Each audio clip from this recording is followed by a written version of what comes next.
all dignitaries to be here on the stage. So, Adesh sir, please.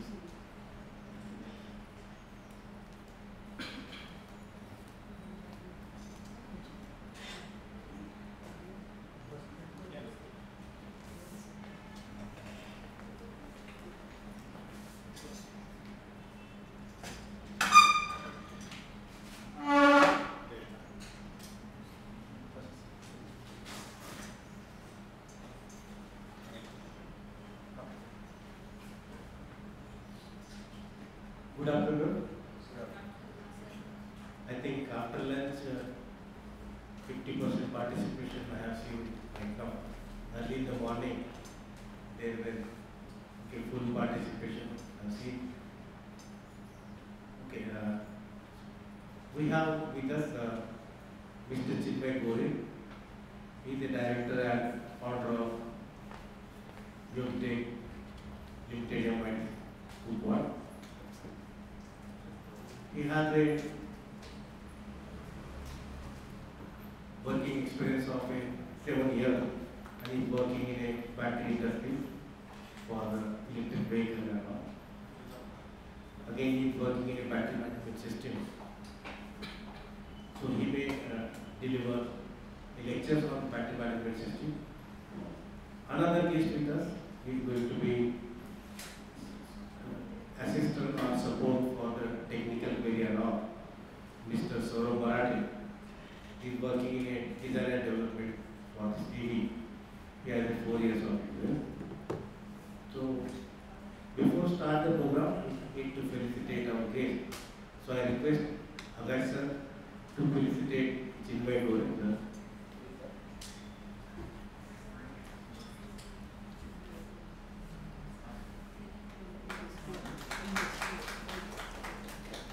As far as the introduction is concerned, I think 10 years of experience. Okay, thank you. Sorry, little bit mistake. Next, I request Agar sir to felicitate Mr. Saurabh Marathi.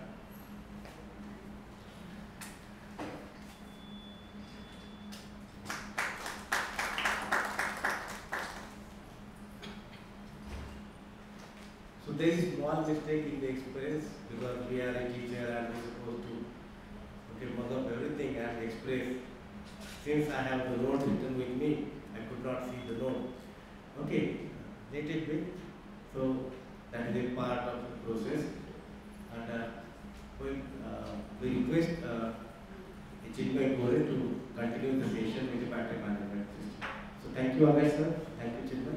Now we continue. Thank you all.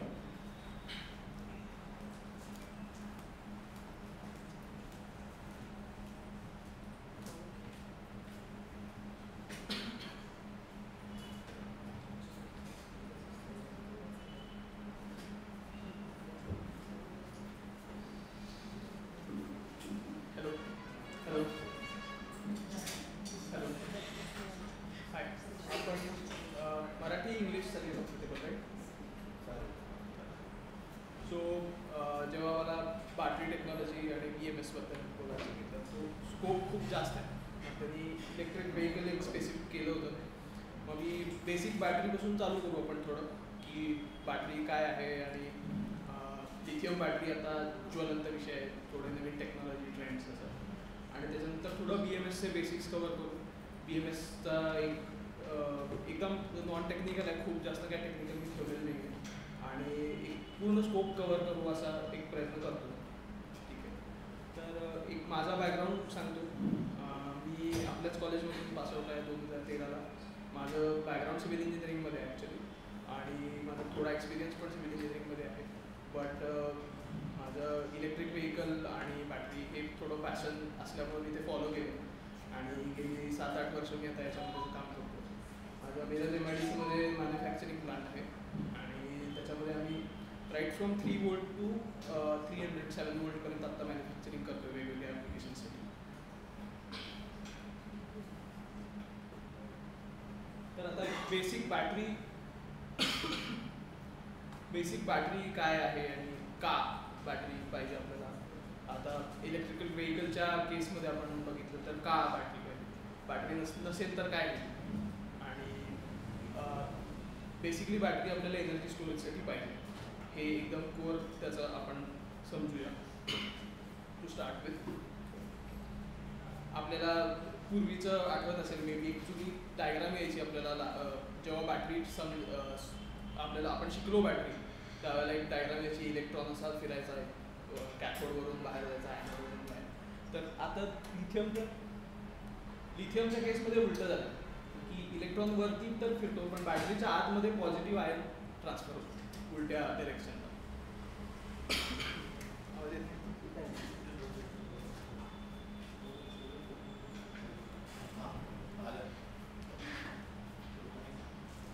तर मग आपण बॅटरीचं history जर बघायला गेलो तर पहिला आपण एक प्राऊड इंडियन्स आहोत, त्यामुळे आपण पहिल्यांदा मग अगस्त्य ऋषींचं वगैरे नाव घेतो की अर्ली बिफोर क्राइस्ट बॅटरीज.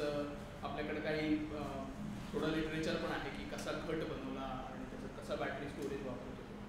मग आपल्याकडे संस्कृतमध्ये थोडं लिटरेचर आहे की कोणते कोणते मर्क्युरी आणि कॉपर असा घट बनवून कसे 2 इलेक्ट्रोड्स बनवून बॅटरी एनर्जी स्टोअर केली असते. मग असं एस्टिमेट आहे की 1.2 वोल्ट्स वगैरे ते घट बनत असतील त्यावेळेला.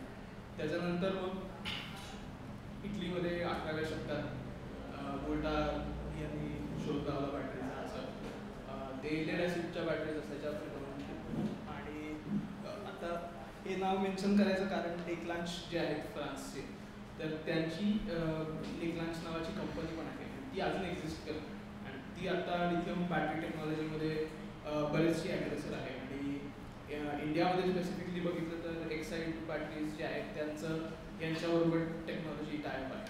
त्यामुळं लेक्लांच हे नाव आपण कदाचित पुढं ऐकत राहू की बॅटरीचे पायोनिअरिंग पण आहे आणि आता लिथियम बॅटरीमध्ये खूप चांगली टेक्नॉलॉजी डेव्हलप ते करतात.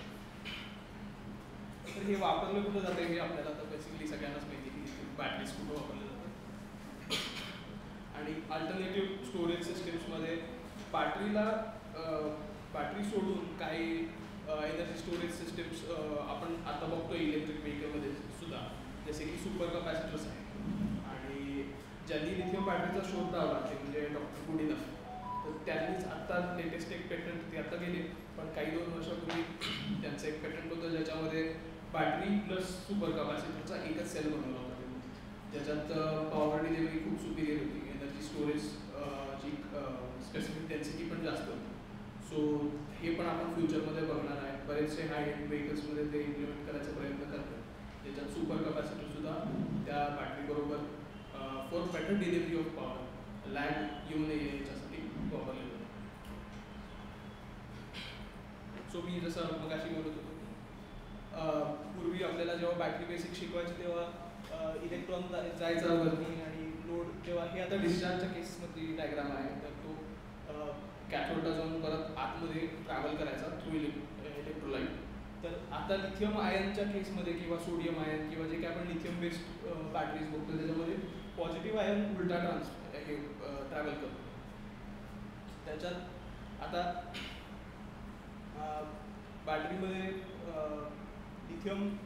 लिथियमच का, तर लिथियम आयन आता लिथियम हे मेटल तर स्टेबल नाही आहे. तर लिथियम तुम्ही नुसतं हवेत जरी धरलं तर ते फ्लॅमेबल आहे, त्याचा ऑक्साईड करून वापरला जातो. मग लिथियमच का, मग असं आता पिरियॉडिक टेबलमध्ये आपण समजा बघितलं तर त्याच्यात सोडियम आहे, त्याची पण व्हॅलन्सी म्हणजे त्याचा पण एकच इलेक्ट्रॉन व्हॅलन्सीमध्ये धरला जातो, पण तो का नाही,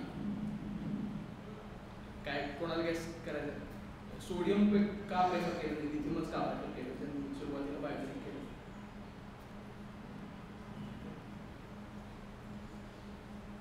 ॲटॉमिक वेट शी रिलेटेड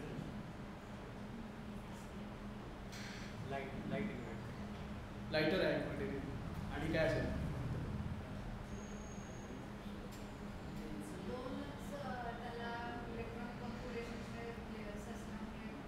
एक्झॅक्टली 3च्या ऐवजी 2च इलेक्ट्रॉन. आणि लाईट आहे हे सगळ्यात महत्त्वाचं कारण आहे की मेटलच लाईट आहे, त्यामुळं पॉवर डेन्सिटी खूप जास्त होती, कमी वेटमध्ये जास्त पॉवर रिलीज करू शकतो, हेच महत्त्वाचं त्याचं एम आहे. आणि लिथियम आयन ट्रॅव्हल करायला सुद्धा इलेक्ट्रोलाइटच्या मधून इझी पडतं, कारण त्याला जेवढा कमी रेजिस्टन्सनं तो ट्रॅव्हल होईल तेवढं तुम्ही एनर्जी एफिशियंटली डिलिव्हर करू शकतो. त्यामुळं तो ॲटम पण छोटा आहे, त्याचा वेट पण कमी आहे आणि बॅलन्स तर ऑब्विसली दोघांची सेम.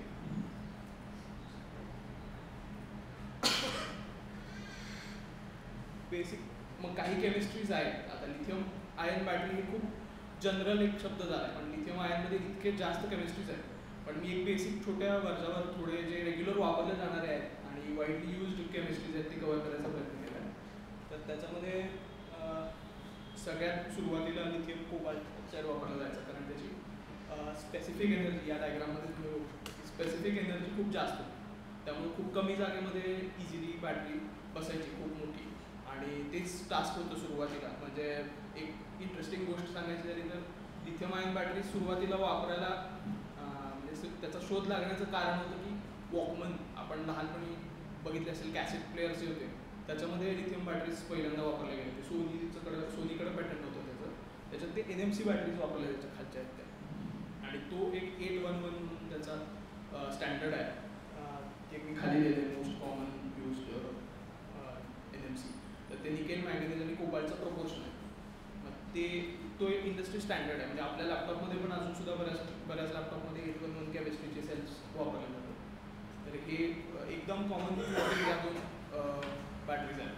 पण लिथियम कोबाल्ट ऑक्साईडच्या केसमध्ये सेफ्टी खूप कमी होती. लिथियमच्या केसमध्ये सेफ्टी काय वाटतं तुम्हाला? सेफ्टी कशाला सेफ म्हणायचं? लिथियम बॅटरी सेफ म्हणजे कुठली? का सेफ म्हणायचं?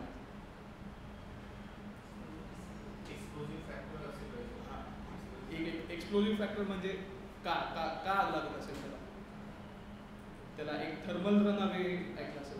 थर्मल रन अवे हां, बेसिकली एक ऑपरेटिंग टेम्परेचर आहे बॅटरीचं.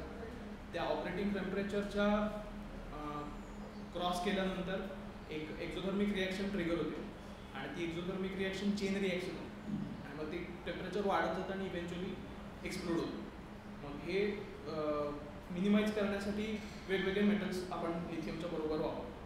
मग त्याच्यात आता हे कोबाल्ट ऑक्साईड आहे किंवा निकेल मॅंगनीज कोबाल्ट आहे. मग आता लेटेस्ट आता फेरोफॉस्फेट वापरत आहे, आयर्न फॉस्फेट, जे one of the most stable आणि एन्व्हायरमेंटली फ्रेंडली पण आहे. तर हे अवॉइड करण्यासाठी भरपूर प्रयत्न आता चाललेत आपल्याकडे, कारण इलेक्ट्रोलाइट त्यातलं लीक होतं. मग लिथियम मेटल नुसतं जरी याला एक्सपोज झालं तरी सुद्धा बॅटरीजचा थर्मल रनअवे व्हायचे चान्सेस असतात.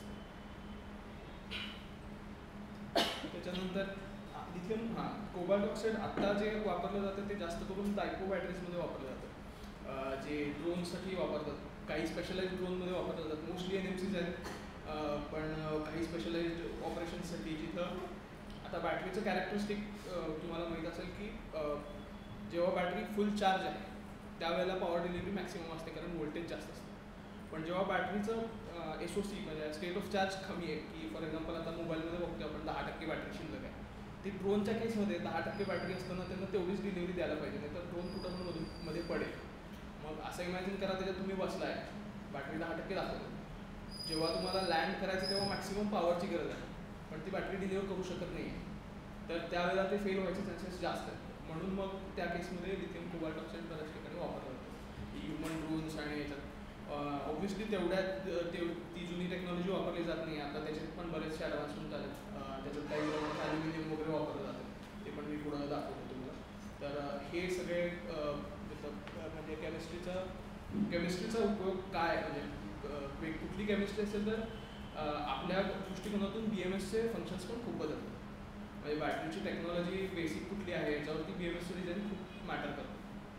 म्हणून आता for example lithium cobalt oxide आहे तर 3.6 व्होल्टेजचं नॉमिनल व्होल्टेज असणार आहे पर सेल, पण फुल चार्ज होताना ते 4.15 पर्यंत जाणार आहे, आणि खाली येताना ते 3.15 पर्यंत जाणार आहे. सो हे पॅरामीटर्स आपल्याला BMS डिझाईन करताना खूप उपयोगाचे असणार. वेरॅज लिथियम NMCमध्ये आपल्याला 3.7 व्होल्ट हे नॉमिनल व्होल्टेज मिळणार आहे, आणि 4.2ला फुल चार्ज. हे एकदम जनरलाइज्ड आहे की सगळे BMS आता स्टँडर्ड NMCलाच डिझाईन असतात मोस्ट ऑफ द टाईम.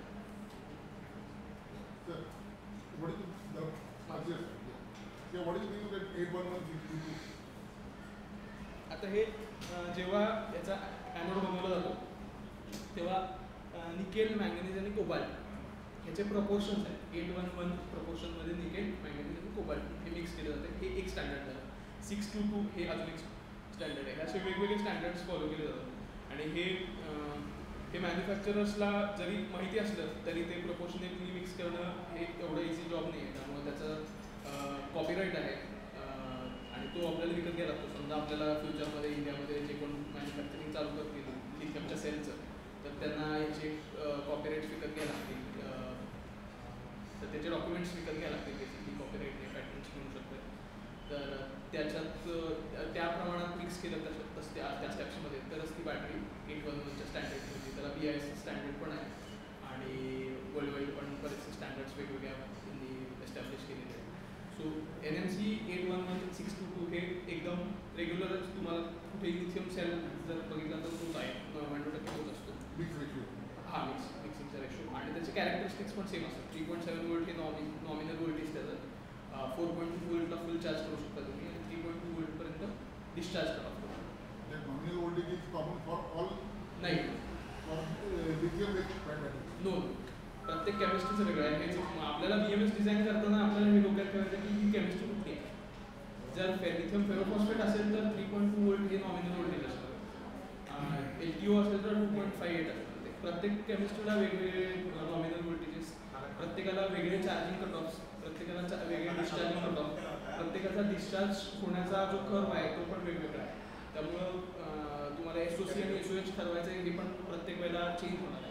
कुठल्या म्हणजे फॉर एक्झाम्पल NMC आता 8-1-1 आपण म्हणतो हे एवढं कॉमनली का वापरलं जातं आहे की SOC ठरवायला मला ॲक्च्युअल पॉवर मोजायला लागत नाही. मी व्होल्टेजवरून SOC ठरवू शकतो स्ट्रेट कर ऑलमोस्ट. मग जेव्हा फुल चार्ज असेल तेव्हा 4.2 आणि फुल डिस्चार्ज आहे 3.2 ऑलमोस्ट सरळ लाईन आहे. मी व्होल्टेज बघून नुसतं SOC ठरवू शकतो की आता 80% आहे आता 90%. वेरॅज LTOमध्ये किंवा LFP